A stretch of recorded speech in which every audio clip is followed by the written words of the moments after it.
Story સાંભળ્યું છે બધાને? હા ને? સ્ટોરી એવી છે કે આપણે એક વસ્તુને જોઈ રહ્યા છીએ. ધારો કે આપણે એક ઝાડને જોયું, આપણે અત્યારે જોઈ લીધું, બરાબર? તો એ ઝાડ પછી આપણે નજર આમ કરી અને ફરી પાછું ઝાડને જોશું તો એવું જ દેખાય છે? દેખાય છે કે નહીં? Same to same. આને પણ આપણે જોઈ તો આપણે સેમ ટુ સેમ દેખાય. લગભગ બધી વસ્તુ સેમ ટુ સેમ દેખાય છે, પણ ખરેખર એક એક ક્ષણમાં કેટલીક અદ્ભુત વસ્તુ ચાલી રહી છે કે નહીં?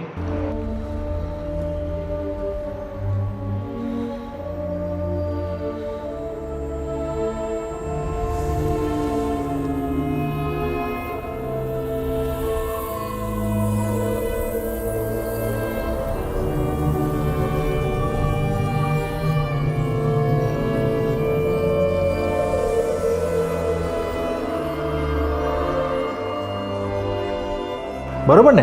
આ તો એક આપણી પૃથ્વી દેખાય છે. એ પૃથ્વીના અંદરે પણ અત્યારે અમુક જગ્યાએ વીજળીઓ થાય છે. દેખાય છે વીજળી થાય છે? અમુક જગ્યાએ લાઇટો બળે છે. લાઇટ બળે છે કે અંધારું છે. પછી ઓ પાસે પાછળ દેખાય છે તો લાઇટ ઓફ થઈ ગઈ છે, બધી તો અજવાળું છે ત્યાં. બરાબર ને? આ રોજ પૃથ્વીમાં ગોળ ફરે છે અને એના કારણે રોજ ને રોજ કન્ટિન્યુઅસ કાંઈક ને કંઈક વસ્તુ ચાલી રહી છે કે નહીં? આપણી બોડીમાં પણ ચાલી રહી છે. અત્યારે આપણે સવારના શું ખાધું? ખાખરા, કેરી, પછી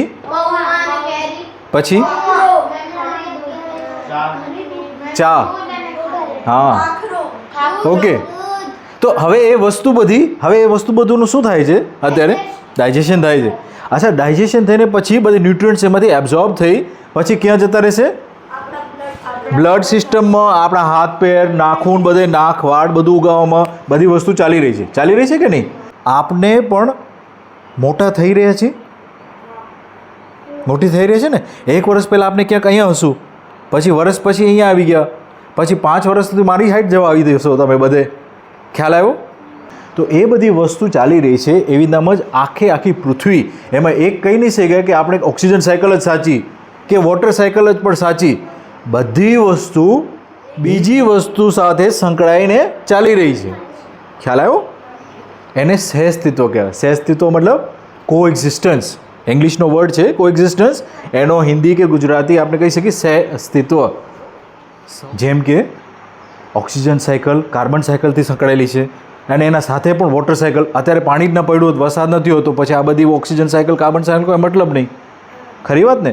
અચ્છા, ઓઝોન લેયર પણ એનું કામ કરી રહી છે. અત્યારે પણ રેસ જે 99% સૂર્યના આવે છે પૃથ્વીમાં, એને ફરી પાછા અંતરિક્ષમાં ફેંકી દે છે કે નહીં? તો એના કારણે આપણે સ્વસ્થ અને તંદુરસ્ત રહી છીએ. હું તમને એક નાનકડું એક દ્રશ્ય બતાવવા માગું છું. તમે ખાલી આની જોજો. આપણે ઓક્સિજન જે છે ક્યાંથી આવે છે? દરિયામાંથી. સૌથી વધારે માત્રામાં દરિયામાંથી આવે છે. બરાબર ને? ધ ઓશન્સ કોણ વાંચશે? The Ocean's produce more than 70% of the Earth's oxygen, mostly from plant life, organisms like phytoplankton. Very good. Marine Life such as fish and whales help distribute nutrients to the phytoplanktons. Phyto કે silent છે એમાં. ફાઇટોપ્લેન્ક્ટન્સ એ દરિયારી ઘાસ, આપણે એને seaweed કહેવાય. પણ algae જેવું આમ જેલી જેવું આમ ફરતું હોય, પણ ગ્રીન કલરનું હોય અને લાઈવ પણ ન હોય, મૂવમેન્ટ ન કરતું હોય, પણ એ ગ્રીન કલરનું હોય આમ, તો એને ફાઇટોપ્લેન્ક્ટન્સ કહેવાય. નાના બેક્ટેરિયા પણ હોય ગ્રીન કલરના, આપણે દેખાય પણ નહીં, તો એ પણ બધે માઇક્રો ઓર્ગેનિઝમમાં ફાઇટોપ્લેન્ક્ટન્સમાં આવી જાય. ઓકે, આપણે તો અને આ જો તો વૃક્ષ કેટલા મોટા છે. આ અત્યારે લાઈવ છે. આ લાઈવ છે. લગભગ 500 થી 600 મીટર ઉપર જતા રહ્યા છે. આ વોક્સ વેગન ગાડી છે, ખબર છે ને? ઓલી વેન આવે છે, આપણે અહીંયા નથી દેખાતી, પણ આ એમ સમજી લો કે આ આપણી તમારી બસ છે ને, સ્કૂલ બસ, એના જેટલી બસ છે. અને ઝાડ જોવો તો કેટલું ઊંચું જાય છે. હા, આ રેડવુડ્સ કહેવાય ને. શું કહેવાય? રેડવુડ્સ. એ ટ્રીઝનું નામ રેડવુડ છે. સૌથી લંબા ટ્રીઝ અત્યારે પણ અલાઈવ છે.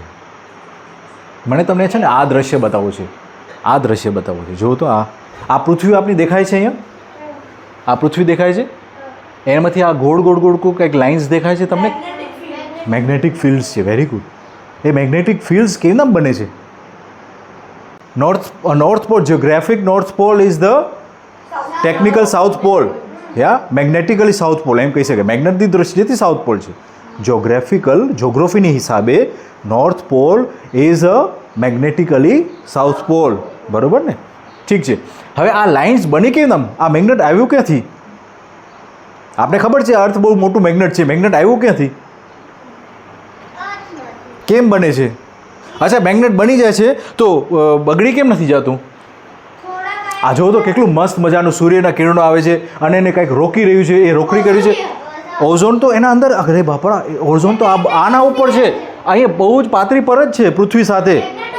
આ મેગ્નેટિક શિલ્ડ છે આખું. આજે તમને એના ઉપર વાત કરીશું. જીઓ મેગ્નેટિક ફિલ્ડ, શું કહેવાય એને? જીઓ મેગ્નેટિક ફિલ્ડથી આ રોકી રહ્યા છે, આ સનના રેઝ અંદર આવવાના રોકાઈ જાય છે. બધી વસ્તુ પોતમાળી સહેજસ્થિતિમાં કામ કરે છે. આપણે જીઓ મેગ્નેટિકની ફિલ્ડની વાત કરી, મને હજી આન્સર નથી મળ્યો. આ જીઓ મેગ્નેટિક ફિલ્ડ બની કેવી રીતે? મને લાગે હું સમજાવી દઉં તમને.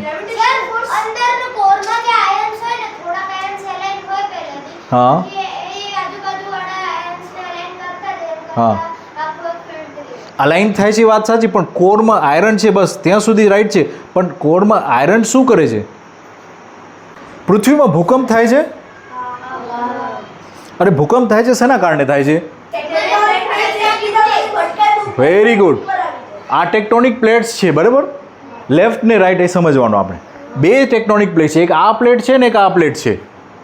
માન લો કે એક ઇન્ડિયાની પ્લેટ છે અને એક એશિયાની પ્લેટ છે, જેના કારણે હિમાલયાઝ ઊંચા આવી ગયા છે. ખબર છે ને? બે પ્લેટ છે કે નહીં આપણી ઓલરેડી? જે એશિયામાં ઇન્ડિયા આમ ઉપર જઈ રહ્યું છે, દબાવે છે, અને આ એશિયાની પ્લેટ છે, જેના કારણે હિમાલયાઝ આખા હિમાલયન બોર્ડર બની ગઈ છે. ખ્યાલ આવ્યો? હવે માની લો કે આપણે લેફ્ટ સાઈડ છે એ એશિયાની પ્લેટ છે અને રાઈટ સાઈડ છે એ ઇન્ડિયાની આખી ટેક્ટોનિક પ્લેટ છે, બરાબર? તો એ ટેક્ટોનિક પ્લેટ્સમાં સેપરેશન થાય છે અને અમુક ટેક્ટોનિક પ્લેટ્સમાં મર્જિંગ થાય છે, કે ઉપસાવ આવે છે. Because hot rock rises, heated by the Earth's core. Near the surface, the rock spreads in two directions and goes sideways. It begins to lose heat. Eventually, the much cooler rock sinks back down. Through this spreading process, the Earth's crust is very slowly dragged apart, and it's this that ultimately causes the continents to move. Where the plates collide, the rock on the seafloor containing carbon from the dead plankton is carried deep into the Earth. As it descends, this layer of rock is heated, so the rock melts, releasing carbon dioxide. And gas is returned back into the atmosphere during an eruption.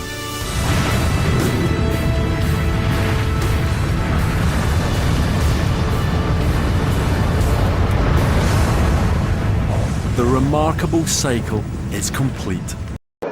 Africa, કેન્યામાં કોને ખ્યાલ છે કે ત્યાં સૌથી best coffee અને T બને છે? કોફી અને ટી તમને જાવું હોય ને તો આફ્રિકામાં એક એવી જગ્યાઓ છે જેમાં માઉન્ટેન, ઇન્ડિયામાં પણ જે ટી ને કોફીના પ્લાન્ટેશન હોય ને એ માઉન્ટેનના ઉપર હોય છે વધારે પડતા. હા, એનું તમે રિસર્ચ કરજો. એ ફ્લેટમાં નહીં હોય, એ વોલ્કેનિક સોઇલ ઉપર હશે. મતલબ વોલ્કેનોના આજુબાજુની એરિયામાં એના ટીના પ્લાન્ટેશન્સ હોય, કારણ કે એમાં સૌથી વધારે પૌષ્ટિક તત્વો હોય છે. એ પૌષ્ટિક તત્વો ક્યાં તો તૈયાર થતા હતા? બધે પૃથ્વીના ટમીમાં. મમ્મી કેમ પેટમાં હોય એમ બધું વસ્તુ પેટમાં પચાવે છે પૃથ્વીજી છે, અને તૈયાર થઈ જાય છે ત્યારે વોલ્કેનો ફાટી અને બધી વસ્તુ રિલીઝ કરે છે ત્યાં, અને ફરી પાછું શાંત થઈ જાય છે ત્યારે પછી આપણે તે ઉગાવી છે વસ્તુ. ખ્યાલ આવ્યો? વરી તૈયાર થાય છે, વરી પાછું વાત છે, વરી તૈયાર થઈ છે મસાલો, ત્યારે વરી પાછું ફાટે છે. અત્યારે પણ ઉગાવી છે વોલ્કેનો ઉપર. આફ્રિકામાં જે છે ચા અને કોફી સૌથી બેસ્ટ ઉગે છે એ લોકો વોલ્કેનિક, એને કહેવાય અલુવિયલ સોઇલ. સૌથી ફર્ટાઇલ સોઇલ હોય છે. Tea in this area started around 1924. In Kenya as a whole, we cultivate maybe roughly about 160,000 hectares of tea, which produces, I would say, about 350 metric tons a year. That's why we are one of the largest tea producers globally. Second only to China, Kenya is a major tea producer, where it's a vital and lucrative business. Tea accounts for 2% of Kenya's agricultural GDP and is one of the top foreign exchange earners at 23%. About 5 million people directly and indirectly are supported by the crop in Kenya. And for about 650,000 people, it's the backbone of their livelihoods. What is picked exactly? How does it work? You look for one which has got 2 leaves and a bud, something like that. That's what is picked, and then it's thrown into the basket as you see it being done. Usually it's done by ladies, and you can see it's a continuous process, right? So you have to continue picking it because it grows, and they're a large workforce. Because as you can see, there's a lot to be picked, and then it's put into their baskets, and then that is what is weighed, and that's how they're paid for that. Then it's transported to the factory and also weighed and sorted there in different grades, and then transformed into black tea. That goes directly to the auction where it's bought by buyer. તો એ વસ્તુ થાય છે, આપણે સમજી ગયા પૃથ્વીના નીચે એ શેના કારણે થાય છે? Convection cell. કન્વેક્શન સેલમાં આ લોઢું નીચે જે છે એ આખું પીગળેલું આમ ફરે છે સર્કલ્સમાં. એક સર્કલ અહીંયા ફરે છે, એક સર્કલ અહીંયા ફરે છે, એક સર્કલ અહીંયા ફરે છે. એમ આખી પૃથ્વીને આપણે કાપીને તો આવી આમ સર્કલ્સ અલગ અલગ, એક આમ ફરે છે અને ઓલી સામે એક આમ ફરે છે. તમને આમાં દેખાય છે કેવી રીતે આમાં વાઇન્ડિંગ કહેવાય ને કોઇલનું વાઇન્ડિંગ, એ કેવી રીતે વાઇન્ડિંગ છે? જો એક્ઝેક્ટલી એના જેવું જ છે. આમાં વાઇન્ડિંગ છે એનું, કોપરનું વાઇન્ડિંગ, જેના કારણે આના અંદર મેગ્નેટિક ફિલ્ડ ઉત્પન્ન થાય છે, અને જેના કારણે આ એમેચર અંદર નાખી એટલે આ ફરવા માંડે છે. ખ્યાલ આવ્યો ને? એમ પૃથ્વીમાં પણ આ મેગ્નેટિક ફિલ્ડ બનાવે છે આની, અને એ મેગ્નેટિક ફિલ્ડ જે છે એ આપણે વાત કરીએ છીએ 1000 કિલોમીટર આમ અને 1000 મિલિયન કિલોમીટર એટલે 10 લાખ કિલોમીટર પાછળ. એ તો સૂર્ય આવે છે એટલે 1000 કિલોમીટર. ખ્યાલ આવ્યો? તો મેગ્નેટિક ફિલ્ડ કેવી નામ બની સમજી ગયા? લોઢું જે છે પીગળેલું લોઢું, એટલે આ તો કોપર છે, એવી નામ લોઢુએ પણ મેગ્નેટિક ફિલ્ડ બનાવે કે નહીં? તો લોઢું પીગળેલું આમ ફરે છે કોઇલના જેમ, અને આખી પૃથ્વીમાં કન્ટિન્યુઅસલી એના આખા સ્પાઇરલ્સ ચાલુ છે. અંદર આખો આમ ગોળ પૃથ્વી હોય ને, આખી પૃથ્વી ગોળ, એમાં અંદર આમ કોઇલ્સ ચાલુ છે બધે કન્ટિન્યુઅસ. અને કોઇલ્સ કેના માટે ચાલુ, કેના કારણેથી ચાલુ રહેશે? એમ ઠપ કેમ ન થઈ જાય છે? પીગળેલું છે ને, ઓગળેલું છે ને લોઢું, કેટલા ગરમીમાં હશે ઓગળેલું. જે મેગ્નેટિક ફિલ્ડ બની ગઈ એનું ચલાવે છે કોણ? આમ લોઢુંને આટલું ગરમ કરીને લોઢું ચલાવે છે કોણ? સન ચલાવે છે, બરાબર ને? એટલે જે વસ્તુને પૃથ્વી રોકી રહી છે એનું જ એનર્જી લઈને એને સૂરજને રોકી રાખ્યા છે. પૃથ્વી કેવી મસ્ત છે, સન પોતાને જ મારે છે. મારતું નથી, સન એની ક્રિયા કરે છે. પૃથ્વી કીધું ઓકે તું એટલું બધું ગરમી આપે છે ને મને, હું તારી જ એનર્જી લઈને હું તને પથારી મેં તને શીલ્ડ આપીશ. તો આ કેના માટે કરે છે પૃથ્વી? આપણા માટે. કેમ કે આપણે અત્યારે સૌથી ઇન્ટેલિજન્ટ કહીએ ને, આપણે સૌથી બુદ્ધિશાળી છીએ. બુદ્ધિશાળી છે કે નહીં? આટલું બધું ધુવાણો કરી છે તોય પણ આપણે સૌથી બુદ્ધિશાળી. આટલું બધું ફોરેસ્ટને કાપે છે તોય પણ આપણે બુદ્ધિશાળી. આટલા બધા એનિમલ્સની જગ્યાએ આપણે એના મકાનો તોડીને, આપણે ફોરેસ્ટનું મકાન છે કે નહીં? પછી એ લોકો હાથી આપણા ટાઉનમાં આવી જાય કે લાયન આપણા શહેરમાં આવી જાય તો આપણે હો કરી નાખી, માય ગોડ લાયન આવી ગયો અહીંયા. પણ આપણે એનું જંગલને સળગાવી નાખ્યું તો પછી એક તો જગ્યા તો જોઈએ કે નહીં એને ખાવા માટે પીવા માટે, બરાબર? મેં આજ સવારે જ એક સ્ટોરી સાંભળી કે એક હાથીનું ઝુંડ આખું બનાનાનું પ્લાન્ટેશન હતું, એમાં બધું વીખી નાખ્યું. પ્લાન્ટેશન હતું બનાનાનું, એમાં એક નેસ્ટ હતું જેમાં બચ્ચા હતા નાના બર્ડ્સના, તો એને નેસ્ટની જગ્યાએ મૂકી દીધી. એક ઝાડ હતું ખાલી, એમાં નેસ્ટ હતું નાના બર્ડ્સનું, એને મૂકી દીધું હાથીએ, બાકી બધું કચરી નાખ્યું, બધી બનાનાના પ્લાન્ટ્સ બધી કચરી નાખ્યા. હવે એનું તમે વિચાર કરો એની કેટલી સેન્સ હશે. એના સૂંઠ હોય ને એમાંથી ખબર પડી ગઈ કે અહીંયા બેબી છે અહીંયાની નાની, કાં તો એને સાંભળ્યું હશે અવાજ, એની મમ્મી પપ્પા અવાજ કરતા હશે કે અહીંયા નથી આવવાનું કે એવું કંઈક, તો એ સમજી ગયા હાથી, અને એ લોકોને એ ટ્રીને છોડી દીધો. અને આપણે તો જાણી જોઈને બધાને આગ લગાવી છે, હવાને પણ આગ લગાવી છે, ધુવાણો કરી છે, પોલ્યુશન, પાણીને પણ આગ લગાવી છે, એટલે એનું પોલ્યુશન આપણું ફેક્ટરીનું બધું એમાં નાખી છે, ગંગામાં નાખી છે, આ તે, બરાબર ને? એટલે આ બધી વસ્તુ સહેસ્ત્રીત્વનું કામ કરી છે કે સહેસ્ત્રીત્વને તોડવાનું કામ કરી છે આપણે. જે પાણીનું ચક્ર છે મસ્ત મજાનું, વરસાદ આવે છે ઉપર જાય છે વળી પાછો વરસાદ આવે છે, એ પાણી પોન્ડમાં ભરાય છે, એ વ્યવસ્થા માટે એનિમલ્સ માટે આપણા માટે હતું, આપણે એને પોઈઝન કરીને ખરાબ કરી નાખ્યું, સાયકલને તોડી નાખી. એક આ સાયકલ ચાલુ રહી છે ઓક્સિજનની ને હાઇડ્રોજનની ને કાર્બનની, એને પણ આપણે ગડબડ કરીને એક મોટું પરત બનાવી છે કાર્બનનું, જેના કારણે આપણે પસીનો વળે છે. આટલી મસ્ત ઠંડુ વાતાવરણ છે તોય પણ આપણે ગરમી બફારો થાય છે. ખ્યાલ આવ્યો? કારણ કે કાર્બનની પરત પૃથ્વીના ઉપર જામતી જાય છે, વધારે જ થતી જાય છે પોલ્યુશનના કારણે, ગ્રીન હાઉસ ઇફેક્ટ થતું જાય છે. યસ, પહેલું આપણે વાત કરી છે મેટર. જો ક્લાઉડ્સ ને માઉન્ટેન દેખાય છે, આખી પૃથ્વી શેનાથી બની છે? એટમ્સથી, મેટરથી. બરાબર? એમાં પથ્થર આવી ગયો, મણી આવી ગયું, ધાતુ આવી ગયા, બધે એલિમેન્ટ્સ, કેલ્શિયમ, મેંગનીઝ, કોપર, આયરન, બધે એલિમેન્ટ્સ જે છે મેટરથી પૃથ્વી બનેલી છે. એનાથી જ્યારે વિકસિત થઈ ગઈ ત્યારે પૃથ્વીમાં સેલિબ્રેશન, આપણે વાત કરી હતી ગયા વખતેની, ઉત્સવ આવ્યો ત્યારે પ્લાન્ટ લાઈફ આવી આ પૃથ્વી ઉપર. ઉત્સવ થયો ત્યારે ઉત્સવમાં ફર્સ્ટ કયો સેલ બન્યા હતા?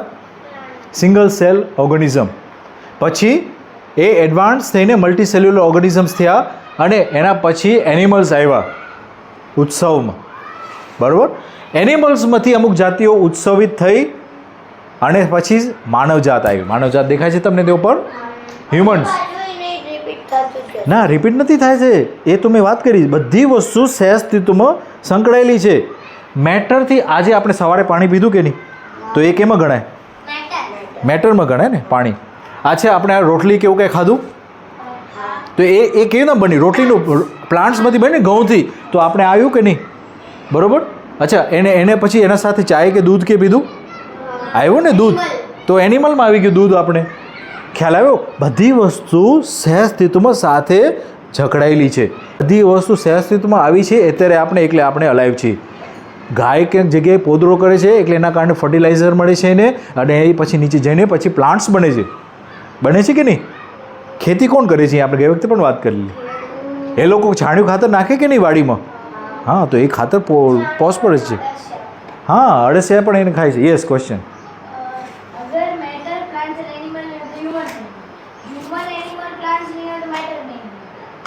એક મિનિટ, આ વસ્તુ તો હશે દર વખતે અંતરિક્ષમાં. અત્યારે પણ આ વસ્તુ છે. તમે અંતરિક્ષમાં જાશો ને તો તમને ડસ્ટ મળશે, તમને એટમ્સ છે. ઓક્સિજન છે, હાઇડ્રોજન છે, નાઇટ્રોજન છે, કાર્બન છે, ગોલ્ડ પણ છે અંતરિક્ષમાં. અમુક પાર્ટિકલ્સ છે એના, એ અમુક જગ્યાએ ભેગા થઈને બધું જગ્યાએ અમુક પ્લાનેટ્સ પણ બનતા હશે અત્યારે આ ઘડીએ. બધી જ વસ્તુ અત્યારે સતત ક્રિયા ચાલુ છે આ વસ્તુમાં, મેટરમાં. બરાબર? આપણે બધી મેટરથી બનેલા છીએ. પાણી આપણા અંદર છે. બરાબર ને? મમ્મી પપ્પાએ આપણું શરીર બનાવ્યું તો આપણું શરીર પણ કેમાં ગણાય? મેટરમાં ગણાય કે નહીં? પછી આપણે ખાવાનું જોઈએ છે ત્યારે આ બે વસ્તુ પર નિર્ભર છે કે નહીં? પ્લાન્ટ્સ એન્ડ એનિમલ્સમાં. બરાબર? આ વસ્તુ હતી ત્યારે આ વસ્તુ પ્લાન્ટ્સ એને પોષણ કરે છે. જો શાંતિથી સાંભળો પહેલાં પ્રશ્નને. જ્યારે આ ઝાડપાન મરી જાય છે, આના પાંદડા ખરી જાય છે, નીચે ઝાડપાન મરી જાય કે ખરી જાય છે આના પ્લાન્ટ્સ, ત્યારે શું બની જાય છે પાછું? ફર્ટિલાઇઝર, ખાતર બની ગયું ને ઉપર. મેટર થઈ ગયું ને કે નહીં? મિટ્ટી થઈ ગઈ ને. મિટ્ટી એટલે આપણે મેટર કહીએ છીએ. બરાબર? તો આ જ્યારે કામ કરે છે ત્યારે આને સમૃદ્ધ કરે છે. શું કરે છે? સમૃદ્ધ કરે છે. આ એનિમલ્સ પણ એનું કામ કરે છે ત્યારે પણ આને સમૃદ્ધ કરે છે. કેમ? કારણ કે આને ખાતર આપે છે કે નહીં? અને પછી આ પણ સમૃદ્ધ કરે છે ત્યારે એને પણ સમૃદ્ધ, આ જ્યારે કામ કરે છે ત્યારે એને પણ સમૃદ્ધ કરે છે કે નહીં? કેવી નામ કરે છે? મેટરને સમૃદ્ધ કેવી નામ કરે છે? હા, મળમૂત્રથી ખાતર બનાવીને એનું સમૃદ્ધિ કરે છે. તો આ ત્રણ વસ્તુ જે છે, હવે એ જ પ્રશ્ન છે ને, આપણે શું કરીએ છીએ? આપણે આના પાસેથી લીધું, માંસ પણ લઈ લીધું, અંડા પણ લઈ લીધા, દૂધ પણ લઈ લીધું, બધી વસ્તુ લઈ લીધી, કાપી કૂટીને ખાઈ ગયા. આને વાપસ શું આપ્યું આપણે એને? એનિમલ્સ તો આપણે આપે છે. આમ એક એરો આમ ઉપર જાય છે. જો આ એરો દેખાય છે તમને? આ એરો છે ને, એકચ્યુઅલી આ ખોટું છે. આ આમ જ જાય છે સીધું. આ તો આ છે જ નહીં. આપણે એનિમલને તો કેજમાં પૂરીને એને મલ્ટીપ્લાય કરી છે ને ખાવાને આપીને બધું કરી છે. એનિમલ્સ તો ફ્રીમાં રૂમ કરવા જોઈએ ને. અચ્છા, પ્લાન્ટ્સથી આપણે શું કરી છે? આ પ્લાન્ટ્સ આપણે ખાધા, પ્લાન્ટ્સને આપણે લાકડીથી ફર્નિચર બનાવ્યું, પ્લાન્ટ્સથી આપણે એને સળગાવીને કોલસો બનાવ્યો, પ્લાન્ટ્સને આપણે મારીને જમીન હડપી લીધી. એમેઝોન જંગલની વાત સાંભળી ને?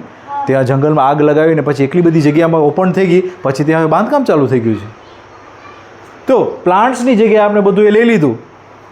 પછી પાછું આપણે જંગલ ઉગાવ્યા એટલી જ માત્રામાં, પાછો આપણે પ્લાન્ટ્સને ખોરાક આપી છીએ, પાછો આપણે જે ખાડો કર્યો, માઇનિંગ એક બહુ જ મોટી એક હું તમને ખાલી દ્રશ્ય આપી દઉં. નેક્સ્ટ ટાઈમ આપણે ટાઈમ ઓવર થઈ ગયો છે આપણો. હું તમને ખાલી એક દ્રશ્ય આપી દઉં એટલે તમને પણ માઇન્ડમાં રહે કે આપણે એક વાત જે છે એ બહુ જ ઘેરી વાત છે કે આપણે જે કરી રહ્યા છીએ પૃથ્વી સાથે એ શું છે એક્ઝેક્ટલી. આપણે જ્યારે માઇનિંગ કરી છે ને પૃથ્વીમાં, જ્યારે સારા તત્વો આપણે એમ લાગે કંઈથી સારા તત્વો મળે છે તો આપણે માઇનિંગ કરી છીએ ત્યાં. અને આ છે ને આ બધે રસ્તા છે, આ બધે રસ્તા છે જેમાં મોટી મોટી લોરીઓ પાસ થાય છે. આ રસ્તાઓ છે, બધે રસ્તામાં ગોળતીને નીચે જાય છે. આ બહુ જ મોટી માઇન છે, કમસે કમ નહીં તો 100 એકર જેટલી એકલી એરિયામાં માઇન છે. જો આ માઇનિંગ કરીએ, આ જો કાળું પાણી છે, આનું તો બ્લુઇશ કલરનું કાળું પાણી થઈ ગયું છે. કારણ કે અહીંયા જ્યારે પહેલાં અહીંયા આખી મિટ્ટીને બધું હતું ત્યારે જંગલ હતું એના ઉપર, તો એ પાણી વસ્તુ પડતી ને તો પાણી આસ્તે આસ્તે નીચે ઉતરી જતું. હવે અહીંયા આ બધું જંગલને બધું કાઢી નાખ્યો, જો ઝાડ કેટલા ઊંચા છે, હવે અહીંયા ખાડો કરી નાખ્યો તો આમાંથી પાણી રીસીને અંદર જાય છે. હવે આ બધી છે ને મેટલ્સ છે આના અંદર, હેવી મેટલ્સ. એ હેવી મેટલ્સ પણ સાથે સાથે લીચિંગ થાય છે. લીચિંગ થાય છે એટલે નીચે આમાં ભરાય છે, એટલે એ ભરાઈને હેવી મેટલ્સને જાય છે. હવે આના અંદર બર્ડ્સ આના અંદર આવે તો મરી જાય કે નહીં? પોઈઝનસ પાણીમાં હેવી મેટલ્સથી ભરેલું છે પાણી, ખ્યાલ આવે? અને આ ખાડો પ્રાકૃતિકે કર્યો છે કે માણસે કર્યો છે? અને માણસે શું કામ કર્યો છે? એ ફાયદોથી શું કરે છે? કન્સ્ટ્રક્શન કરે છે, મોબાઈલ ફોન બનાવે છે, પ્લાસ્ટિકની વસ્તુ બનાવે છે. બધી વસ્તુ કેનાથી બનેલી છે? મેટરથી. મેટરમાં અમુક ટાઈપના મેટર અમુક જગ્યાએ વધારે હોય છે એટલે આપણે તે ખાડો કરીને તેથી કાઢી લઈએ. હા, આ કોલ માઇન છે, આ અંડરગ્રાઉન્ડ માઇન છે. જો આ એરિયા, હવે આના અંદર પણ પાણી ભરાય છે. હવે એમાંથી કોલસો કાઢે છે. એમાં બધી માઇન્સ આ સુરંગો જે છે એને આપણે ભરવા નથી જતા, પાછી એમાંથી કાઢી લઈ છીએ. યસ, પછી આ મેટલ્સ મિક્સ થઈ ગયા એને પછી ગરમ કરે, ઓગાળે, સેપરેશન કરે, પછી તેમાંથી ગોલ્ડ, એલ્યુમિનિયમ, કોપર, કોબોલ્ટ, આયરન, બધું ઝીંક, બધું અલગ અલગ કરી પછી એને વેચે છે. ને કોને વેચે? એ ફેક્ટરીઓને. ફેક્ટરીઓ એનાથી શું બનાવે? Mobile, laptop. એટલે અલ્ટિમેટલી આ બધું કરનાર કોણ છે ખબર છે? બધે આપણે જ ભેગા થઈને બધું કરી રહ્યા છે. આપણે એક ચિપ્સનું પેકેટ લઈને, ચિપ્સનું પેકેટ આપણે એમ થાય કે આ 10 રૂપિયાનું છે, શું છે, લઈ લો, ખાઈ લો હમણાં. પણ એ ચિપ્સનું પેકેટ તમે લો છો ત્યારે તમે કન્ફર્મ કરો છો એ જે ઉગાવે છે કે એ જે બનાવે છે ચિપ્સનું પેકેટ કે તમે મારા હસ્તક્ષેપથી હું તમને રાઇટ કરી આપું છું કે પૈસા આપું છું તમને, તો તમે એને રાઇટ આપ્યો ને એને કે તું કન્ટિન્યુ કરતા રહો ધંધો, અને એ ધંધાથી તું ભલે એક બે ફોરેસ્ટ એકર ઉડાડી નાખ અને એમાં પામ ઓઇલ ઉગાવી નાખ. દરેક ચિપ્સના વેફરના પાછળ લખેલું છે કેનાથી બનાવેલું છે? Palm oil. અને પામ ઓઇલ તો સેફ આપણા માટે નથી. હા, કોકોનટ અને મગફળી અને સરસોનું તેલ અને સીસમ એટલે તિલનું તેલ, એમાં વસ્તુ બને તો એ સારી. અને સૌથી બેસ્ટ તો ઘી. ઘી તો સૌથી બેસ્ટ, એમાં કાંઈ પણ વસ્તુ તરો ને તો હવે આપણે વિચારવું પડશે. આપણે ઘી પ્યોર માટે પછી ગાય રાખવાની, આપણે શું વાંધો છે? આપણે ડોગીને વોકિંગ કરાવી કે નહીં? તો ગાયને વોકિંગ કરવામાં શું વાંધો છે? બધે ભેગા થઈએ આપણે બધે ભેગા થઈ જાય, બરાબર? આપણે એક નાનકડું મકાન બનાવી અને એક બે ગાય રાખવાની, એને વોકિંગ કરાવવાનું, એમાં શું પ્રોબ્લેમ છે? પણ સમજવાની વસ્તુ છે. આપણે આ ડોગી તો આપણે કાંઈ આપતું નથી તો એ આપણે એને વોકિંગ કરવા નીકળે છે કે નહીં? અહીંયા તો ઓછું છે, પણ સિટીમાં ઘણા બધા માણસો સવારના વોકિંગ પાછળ ડોગી આવતો એને પકડી. હે, એને ફેમસ કહેવાય લોકો માણસોને કે જેના પાસે બહુ મોટો કૂતરો હોય એ બહુ મોટો માણસ થઈ ગયો. કે આપણે ગાયને એકદમ રાખીએ તો બરાબર ને? જો આમ જેટલા ફોરેસ્ટ છે ને જે કાર્બનને પકડી રાખે છે, ટ્રીઝનું શું કામ હતું? કાર્બનને સંગ્રહ કરવાનું. એનામ આ ફ્રેશ વોટર, સૌથી બેસ્ટ પાણી. જે બરફ પડે છે ને, લાખો વર્ષ સુધી બરફ પડી અને આ બધી આઈસ કેપ, આ પોલર આઈસ બનાવે છે, બરાબર? આ જો નીચે બોટ દેખાય છે, એના ઉપર માણસો બેઠા ઊભા છે, દેખાય છે. હવે આ હિમખંડ કેટલો ઊંચો હશે? લગભગ 1 2 3 4 5 6 7 10 લગભગ 15 થી 20 માળ ઊંચું છે, બરાબર? હવે જેટલું ઉપર દેખાય છે ને એટલું એનું ડબલ નીચે હોય છે. તમને ખ્યાલ છે? બરફ જેટલો ઉપર દેખાય છે ને તમને, બરાબર, મારા પાસે 3 થી જો આ દેખાય છે, બરફ દેખાય છે, જો આ બરફ કેટલો ઊંચો છે, આ અહીંયા સુધી છે જો, અને પાછો આમે પણ એટલો ડબલ સાઇઝ કે 3 ગણું છે. આટલા બધા હિમના બરફના ગાંગડા જે છે ઉપર ને નીચે એ બધે ઓગળી રહ્યા છે. મેલ્ટ થાય છે. શેના કારણે? Global warming. Global warming. અને ગ્લોબલ વોર્મિંગ શું કામ થાય છે? Methanol gas. મેથેન ગેસ, કાર્બનની સાયકલ, ગ્રીન હાઉસ ઇફેક્ટ, કાર્બનની સાયકલ આપણે બ્રેક કરી, ઓક્સિજનની સાયકલ બ્રેક કરી, બધી સાયકલ્સ બધી ચાલી રહી છે. જીઓમેગ્નેટિક ફિલ્ડ ચાલી રહી છે. હવે જીઓમેગ્નેટિક ફિલ્ડ પણ કોલેપ્સ થવાની છે. હા, કારણ કે આટલી બધી ગરમી થાય તો ચુંબકને શું હાલત થાય? આપણે ચુંબકને આપણે ગરમીમાં નાખીએ, ગેસમાં નાખીએ તો ચુંબકનું શું થાય? Magnetic field. Magnetic field collapse થઈ જાય. આપણે પૃથ્વીને પણ ગરમ કરી રહ્યા છીએ, આપણે મસ્ત શેકી રહ્યા છીએ પૃથ્વીને આપણે એકદમ. હવે એનું મેગ્નેટિક ફિલ્ડ જે છે એ વીક થશે એટલે સૂરજ બધી વસ્તુને નિયંત્રિત કરવામાં કામ કરી રહી છે. શું? આખી પૃથ્વી જે છે અત્યારે ફોર એક્ઝામ્પલ તમારા પાસે મમ્મી પપ્પા છે, કોક ચોર આવી અને મમ્મી પાસેથી પર્સ ઝટવાની વાત કરે કે કામ કરે તો તમારા પપ્પા એને 2 લાફા મારે કે નહીં? ચોરને મારે કે નહીં? કે પછી એને કે હા ચોરી કરી જા, વાંધો નહીં, હું બેઠો છું. અત્યારે પૃથ્વી જે છે એ તકલીફમાં છે કે નહીં? તો પછી સૂરજ આપણે આવીને પછી આપણે મારશે કે નહીં? જે જીઓમેગ્નેટિક ફિલ્ડ કલેપ્સ થશે આપણી પૃથ્વીની, પછી આપણે જે 99% તો રોકી લે છે ઓઝોન લેગ છે, એના પાછળના જે 1000 છે 900 જે છે વેવ્સ એ તૈયારીમાં જ છે આવવામાં. કારણ કે મેગ્નેટિક ફિલ્ડ જો કલેપ્સ થઈ ગઈ તો સૂર્યના કિરણો તો આવવાના જ છે. સોલાર વિન્ડ ભૂકા કાઢી નાખશે આપણે બધાના. એ તો લાખો વર્ષ લાગશે. પણ આપણે ગલત કામ કરી રહ્યા તો સારું કામ કરીએ તો બધી સાયકલ સારી રીતે ચાલે. પૃથ્વી સ્વર્ગ બની શકે કે નહીં? પૃથ્વી સ્વર્ગ બની શકે કે નહીં? પૃથ્વીમાં જો ખરાબ માણસ રહે છે તો એને નર્ક કહેવાય. પૃથ્વીમાં સારા માણસો રહેશે તો એને સ્વર્ગ કહેવાય. અત્યારે પૃથ્વીમાં લગભગ વધારે પડતા માણસો કેવા છે? સ્વાર્થી છે. મારું મને કેમ ભેગું કરવું, મારા રૂપિયા ભેગા કરી લેવા, બીજાને પછી ધૂતવી લેવું. ધંધોનો મિનિંગ જ એ છે કે સસ્તામાં લેવું અને વધારેમાં વેચવું. એને ઇકોનોમિક્સ કહે છે આપણે. એ જ સૌથી મોટી મિસ્ટેક છે. તમે આ સ્કૂલમાં આવ્યા છો એનો પર્પઝ શું છે? તમે બીજી સ્કૂલના જે જગ્યાએમાં કેમ નથી ગયા? તમારા પેરેન્ટ્સ વિચારે છે કે બિઝનેસ જે છે એમાં કાંઈક ગડબડ છે, કાંઈક વસ્તુ સસ્તામાં લઈ લે છે અને એનું તરત શેપ સારું આપીને આમ કરી 100 રૂપિયામાં 1 રૂપિયામાં લીધું અને 100 રૂપિયામાં વેચ્યું, એમાં તમે પ્રોફિટ કમાવી દીધું તો તમે મોટા માણસ થઈ ગયા. વાહ રે વાહ. અમેરિકા સૌથી વધારે પોલ્યુશન કરે છે અત્યારે, અને આપણે કહીએ ક્યાં જવું છે? કેનેડા જવું છે, અમેરિકા જવું છે, ન્યૂઝર્સી જવું છે, લંડન જવું છે. સૌથી વધારે પોલ્યુશન કરે છે. કોઈ દિવસે કીધું કોઈ કે આફ્રિકામાં જવું છે? પૃથ્વીમાં કોઈ દિવસે તમે એમ નહીં જો કે એક લાઇનસર ઝાડ ઉગે છે મેંગોના, બનાનાના, પછી પાઇનેપલના. એવું નહીં હોય. જંગલમાં બધું વસ્તુ મિક્સમાં હોય છે. નાનકડું ઝાડ પણ હશે, મોટું પણ ઝાડ હશે, તો એનાથી પણ મોટું ઝાડ હશે. ખ્યાલ આવ્યો? તો આ વિવિધતાનો એક નિયમ છે જંગલનો. તો એ હાથી કામ કરી ગયા, એ આખું પ્લાન્ટેશન હતું બનાનાનું, એને આખું વીખી નાખ્યું. તો એ સાચું કામ કર્યું કે ખોટું કામ કર્યું?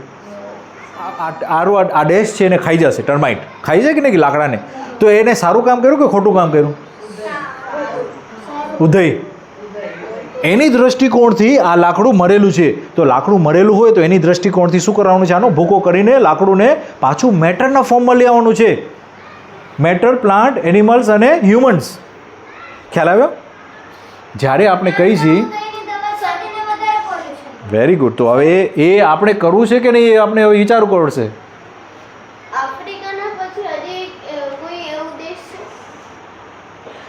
તમે રિસર્ચ કરો. એર ક્વોલિટી ઇન્ડેક્સ AQI સૌથી હાઈ ક્યાં છે? તમે ગો તો તમારી મેં ખ્યાલ આવી જશે. જ્યાં સૌથી કમ ઓછું વિકાસ છે ત્યાં સૌથી બેસ્ટ વાતાવરણ છે. બરાબર ને? બાકી સબ જગ્યાએ વાતાવરણ ખરાબ થઈ ગયું છે. પ્રકૃતિમાં જે છે એ સાયકલ ગોઠવેલી છે, બધી વસ્તુની સાયકલ ગોઠવેલી છે, અને સાયકલને આપણે સમજવાની વાત છે. તો મને મુક્તિબેને કેના માટે બોલાવ્યા છે? જે પ્રકૃતિમાં સાયકલ્સ છે એને 1 by 1 દેવ જોવાનું છે કે કેમ એકબીજાને સંકળાયેલી છે બીજી વસ્તુ સાથે. અત્યારે તમે જીઓમેગ્નેટિક ફિલ્ડ જોઈ, એના પહેલાં તમને ખ્યાલ હતો કે 1000 કિલોમીટર સુધી કંઈક વસ્તુ આપણે બચાવે છે? ખ્યાલ હતો તમને? પણ આપણે બચાવે છે કે નહીં? તો જીઓમેગ્નેટિક ફિલ્ડ પણ સહઅસ્તિત્વનું કામ કરે છે કે આ પૃથ્વીમાં જે કાંઈ વસ્તુ છે એ બધી એમ ન કહી શકાય. બીજી વસ્તુ બીજીએ પણ ચાલે એના માટે કામ કરી રહી છે. એક વસ્તુ ઉપર બધી વસ્તુ ડિપેન્ડન્ટ નથી. બધી વસ્તુ બધી સાથે કામ કરી રહી છે તાકી બધી વસ્તુ ચાલતી રહે. ખાલી આપણે ચાલતા રહે એવું નહીં, બધી વસ્તુને આપણે ચલાવવાનું છે. આપણે એમ કહેશું કે આપણે પ્રોફિટ ખાઈને આપણે જ પોતાને બધું કરવું છે, કમાઈ લેવું છે, ખાઈ લેવું છે, તો આપણે નુકસાનમાં જશું. દવા આપણે કેના માટે છિડકી છે? તો કે કીટાણુને ઓલા ઇન્સેક્ટ્સ ના આવે, પણ એને પણ પાસે પેટ હોય કે નહીં નાનકડું, તો પછી આપણે એને ખાવા દેવામાં શું વાંધો છે? થોડુંક એ લોકો દવા જ નાખે તો આપણા માટે નાખે, પણ આપણી જ હેલ્થ બગડે તો પછી કેવી રીતે કેમ તો પછી બરોબર ને? અચ્છા, હું તમને એક બીજી વાત કહું, કેમ કે આપણે દવાની વાત આવી છે એટલે આપણે આઈસીયુમાં ગયા હોય, હોસ્પિટલમાં આઈસીયુ હોય, તો આઈસીયુના અંદર જે કાંઈ માણસ બેઠો હોય એ સ્ટ્રોંગ છે કે નબળો છે? નબળો છે ને, એટલે એ આઈસીયુમાં છે ને. હવે બીજી વસ્તુ તમને ખાલી દ્રષ્ટિકોણ તમારો ખોલજો. હવે એક પ્લાન્ટ છે, એ ઉગે છે, એ ગ્રીન હાઉસમાં ઉગે છે. ગ્રીન હાઉસ સમજ્યા તમે? આપણે રસ્તામાં પણ દેખાય છે, આમ કંઈક આમ આમ આમ હટ જેવું હોય અને ઉપર ટ્રાન્સપેરન્ટ હોય, પોલિથીન કાચનું હોય, કંઈ ટ્રાન્સપેરન્ટ શીટ લગાવેલી હોય અને એના અંદર બધી વસ્તુ ઉગતી હોય. રીંગણા છે, મરચાં છે, ભીંડી છે, એમાં અંદર ઉગતું હોય. એમાં એક પણ માખી ન જાતી હોય, એક પણ મધમાખી પણ ન જાતી હોય, એના અંદર કોઈ પણ જાતના ઇન્સેક્ટ્સ ન હોય. હવે વિચારજો, તમને મચ્છર કરડે છે. હવે મચ્છર કરડે ત્યારે તમને ત્યાં ઘૂમણું થાય છે. એ શું છે? ત્યાં શું આવી ગયું? ત્યાં વ્હાઇટ સેલ આવી ગયા છે. ત્યાં શું કરવા માટે આવી ગયા છે? ત્યાં જે તે ફાઇટ, તે આર્મી આવી ગઈ છે, તે ફાઇટિંગ કરે છે. શેને મારે છે? કોને મારે છે? એ જે મચ્છર આવીને જે ડિઝીઝ મૂક્યું છે ને, ત્યાં એને મારી નાખે છે. પછી તે ઘૂમણું પણ પાછું કલાક 2 કલાકમાં નોર્મલ થઈ જશે કે નહીં? લાલ થોડું દેખાશે પણ નોર્મલ થઈ જાય કે નહીં? હવે માની લો કે તમને કોઈ દિવસે મચ્છર નથી કરડતું, માની લો કોઈ દિવસે, અને પહેલે દિવસે તમે અહીંયા આવો છો અને તમને મચ્છર કરડે છે, ત્યારે અવડું મોટું ઘૂમણું થાય. તમે વિદેશીને લોકોને જોયા છે? વિદેશ લોકો यहाँ પર આવે છે ને, ત્યારે એ લોકોને એક મચ્છર કરડે છે ને, ત્યારે અવડું લાલ થઈ જાય ઘૂમણું. કારણ કે એ લોકોના સિસ્ટમમાં કોઈ દિવસે મચ્છર કરડ્યા જ નથી એ લોકોને. એટલે એ લોકોનું ઇમ્યુન પાવર, એ લોકોની આર્મી વીક હોય છે. એટલે ઉંમરથી બીજા બોલાવશે, ઉંમરથી બોલાવશે, ઉંમરથી બોલાવશે, એટલે ઘૂમડું અવડું મોટું થઈ જાય. આર્મી એટલી બધી ભેગી થઈ ગઈ ત્યાં. હવે હું તમને એક પ્રશ્ન પૂછું, જે વસ્તુ ગ્રીન હાઉસમાં ઉગે છે અને જે વસ્તુ બહારે ઉગે છે અવિનામ, એમાં સૌથી બેસ્ટ આર્મી જેને એન્ટીબોડીઝ કહેવાય. શું કહેવાય? એન્ટીબોડીઝ. જે આપણા શરીરમાં પણ એન્ટીબોડીઝ કેનાથી જાય છે? ખાવાનાથી જ જાય છે ને. તો એન્ટીબોડીઝ શેમાં વધારે છે? ગ્રીન હાઉસમાં ઉગે છે વસ્તુ કે આમને બારે ઉગે છે વસ્તુ? એમાં એન્ટીબોડીઝ બારે ઉગે છે. એમાં બીજ પણ આવે છે, વાસ્પ પણ આવે છે, એમાં કીડીઓ પણ આવે છે, કઈક જાતના મિલીપીડ, સેન્ટીપીડ બધું ફરે છે એના ઉપર. તો પ્લાન્ટ શું કરે છે? એન્ટીબોડીઝ ભેજે છે કે તું હટી જાય અહીંયાથી, તું અહીંયા ના આવજે, તું આને ન ખાજે. એટલે કડવાશ ઉત્પન્ન કરે છે એક જાતની. પ્લાન્ટ્સ એક જાતની કડવાશ અને એન્ટીબોડીઝ ઉત્પન્ન કરે છે, જે સૌથી વધારે નાની નાની વસ્તુ વળી જાય એવી વસ્તુ હોય. આપણે દૂધી હોય ને, અમુક દૂધી, એમાં આપણે એક ડાઘો જોઈએ છે, પછી ડાઘોની જગ્યાએ આમ દૂધી આમ વળી જાય છે. ત્યાં કોઈ દિવસે જોયું છે? દૂધી તો સીધી હોય ને, એમાં અમુક દૂધી જોજો તમે આમ વળેલી હોય છે. અમુક રીંગણમાં હોલ હોય છે, તો રીંગણ પણ આમ બેન્ડ હોય છે, સ્ટ્રેટ નથી ઉગતું. તો જે વસ્તુમાં ડાઘ હોય છે એમાં સૌથી વધારે એન્ટીબોડીઝ હોય છે. કારણ કે એ ડાઘ હોય છે એના મતલબ કે ત્યાં ડંખ માર્યું છે. કોને ડંખ માર્યું છે? ફ્રૂટ ફ્લાઈઝ, હા, ફળમાખી, યસ, બીજ છે. એ લોકો આવીને ત્યાં કાંઈ પણ ખાય છે, સેન્ટીપીડ, મિલીપીડ કે એવું કાંઈ ખાવા આવે છે. બર્ડ્સ પણ ટોચા મારે છે. તો પ્લાન્ટ શું નિકાલે છે? એન્ટીબોડીઝ. ખ્યાલ આવ્યો? એટલે એન્ટીબોડીઝ આપણે જો સ્ટ્રોંગ રહેવું હોય તો આપણે કેવી વસ્તુ ખાવી જોઈએ? જે નોર્મલી ઉગતી હોય. ગ્રીન હાઉસમાંથી આપણે ખાઈને આપણે પણ બધે આઈસીયુમાં જવાના છીએ. કારણ કે ગ્રીન હાઉસમાં એન્ટીબોડીઝ નથી બનતી. પ્લાન્ટ્સ એન્ટીબોડીઝ નથી બનાવતી, કારણ કે એની જરૂર પણ નથી. પ્લાન્ટ્સ મસ્ત મજાના ઝુંભામાં, હાઉસમાં, હટમાં વસ્તુ બનાવે છે, અવળી વળી લાંબી લાંબી ભીંડી, ઘીસોડી, તોરઈ, પણ એના અંદર એન્ટીબોડીઝ નથી. તમારા શરીરને શું જોઈએ છે? ખોરાક જોઈએ છે અને સાથે સાથે એન્ટીબોડીઝ જોઈએ છે. એટલે આ વસ્તુ યાદ રાખવાની. બરાબર? હવે હું અહીંયા પોઝ લઉં છું. 1-2 મિનિટમાં આપણે સમરાઇઝ કરશું શું શું આપણે જાણ્યું. સ્ટાર્ટ કરી, ચલો. શું જાણ્યું આપણે આજે? આજે આપણે સાયકલ સમજ્યો અને સનથી જે યુવી રેઝ ને એ બધું આવતું હોય, પહેલાં એ મેગ્નેટિક ફિલ્ડથી જાય અને પછી ઓઝોન લેયરથી આવે. ઓઝોન લેયર અને જીઓમેગ્નેટિક ફિલ્ડ. ઓકે નેક્સ્ટ શું શીખ્યા? યસ. હિમાચલ પ્રદેશમાં જે પર્વત હોય છે ને, પર્વત ભૂકંપ આવે ત્યારે ટકરાઈને ઉપર આવી જાય છે ને હવા જે છે એ નીચે નાખે છે અને જે નીચે હોય છે એ ઉપર નાખે છે. જે નીચે છે એ સોલિડ છે અને નીચે પણ ધક આવે છે તો એ હિમ જે આપણે હિમાલય જે છે એ ઉપર જાય રહે છે. કઈ ટેક્ટોનિક પ્લેટ છે? એક તો એશિયાટિક પ્લેટ છે એક સાઈડે, અને જે ઇન્ડિયન પ્લેટ છે એ આપણે અથડાય છે અને ત્યાં જે અથડાય છે ત્યાં હિમ આપણા હિમાલયસ ઉત્પન્ન થાય છે. ઓકે, આપણે આજે શીખ્યું કે આપણે કોઈ બીજી કન્ટ્રીઝમાં જઈએ એનાથી બેસ્ટ આફ્રિકા છે અને ત્યાં જો વધારે નેચરનું છે. હા, નેચર ત્યાં સૌથી સારી રીતે શું કહી શકીએ આપણે પ્રસ્તુત છે. ત્યાં ડેવલપમેન્ટ નથી પણ ત્યાં નેચર છે. ત્યાં નેચર વેરી. આપણે શીખ્યા કે શું કહેવાય, એસિડ જમીનમાંથી નીકળે છે, એસિડ નીચેથી નીકળે છે. એટલે આપણે ખાડો ખોદીને હા, તો નીચેથી શું કહેવાય પાણી ઉપરથી જાય તો શું કહેવાય પોઈઝન બની જાય. પોઈઝન બની જાય છે કારણ કે એ હેવી મેટલ્સ એના સાથે મિક્સ થઈ જાય છે. હેવી મેટલ્સના કારણે પછી પાણી ત્યાંથી જે રહી જાય છે, એક્સ્ટ્રા પાણી, બારિશ બહુ વધારે થઈ ગઈ તો એક્સ્ટ્રા પાણી ભેગું થઈ ગયું ત્યાં, પણ એના સાથે હેવી મેટલ્સ પણ મિક્સ થઈ ગયા છે એટલે એમાં પછી કાંઈ પણ કોઈને કામ ના આવે, ન જાનવરને કામ આવે ન પ્લાન્ટ્સને કામ આવે. યસ. સૌથી વધારે પોલ્યુશન અમેરિકા, ન્યૂ જર્સી ને ફોરેન કન્ટ્રીઝમાં થાય. કે આપણને એવું લાગે છે કે આપણે પૃથ્વીને આમ સારી કરીએ છીએ ને આપણે બીજા બધા એનિમલ્સ ને એ બધું છે એ બધા પૃથ્વીને ખરાબ કરે છે, પણ એકચ્યુઅલી જે ખરાબ થાય છે પૃથ્વીને પોલ્યુશન ને એવું બધું થાય છે એ આપણા કારણે જ થાય છે, બીજા કોઈના કારણે નથી થતું. વિચારે કે આપણે સમાધાની થવું છે અને વ્યવસાયમાં પણ આપણે સાયકલને મેન્ટેન રાખવાનું, બેલેન્સનું ધ્યાન રાખવું છે. યસ. નેક્સ્ટ. આજે આપણે શીખ્યા કે જીઓમેગ્નેટિક ફિલ્ડ આપણી અર્થને કઈ રીતે પ્રોટેક્ટ કરે છે. કેટલું પ્રોટેક્ટ કરે છે? આ સૂર્યની સામેની તરફ હા, કેટલું? 1000 કિલોમીટર 1000 કિલોમીટર અને પાછળ 1 મિલિયન 1 કિલોમીટર. બિલિયન કિલોમીટર સુધી એની મેગ્નેટિક ઇફેક્ટ દેખાય છે. Yes, very good. આજે આપણે શીખ્યું કે જે મેગ્નેટિક ફિલ્ડ્સ હોય ને એ એને 900 સેલ્સને રોકી દે ને 100 અંદર જાય ને ઓઝોન લેયરમાં એને 99% ડિસ્ટ્રોય કરી દે ને ઓઝોન પકડી રાખે છે, ઓઝોન એને રોકી લે છે, બરોબર, અને 1% અંદર જાય છે. પૃથ્વીના અંદર આવે છે, બરોબર ને? એમાં પણ આપણાથી બધું પસીનો થાય છે 1%. વિચાર કરો. યસ. નેક્સ્ટ. આપણે શીખ્યા કે બે ટાઈપની માઇનિંગ, એક અંદર જઈને અર્થના ને એક આમ સુરંગ કહેવાય એને, સુરંગ, જેને કોલસો ને એ બધું કાઢીને આમ આપણે આમ કાઢીએ અંડરગ્રાઉન્ડ, અને એક અંડરગ્રાઉન્ડ જાય છે આમ, અંડરગ્રાઉન્ડ અને એ બધું માઇનિંગ શું માઇનિંગ કરી છે આપણે? કોલસો, કોલસો છે. પછી એના સિવાય બીજું માઇનિંગ કરી છે હેવી મેટલ્સનું માઇનિંગ કરી છે. કેવી ટાઈપનું metals? Iron, copper, cobalt, zinc, magnesium, શું કહેવાય, સોડિયમ તો નહીં, કોપર, હે ને, બધું ટીન છે એ પણ એમાંથી બને છે. યસ, બરોબર. યસ.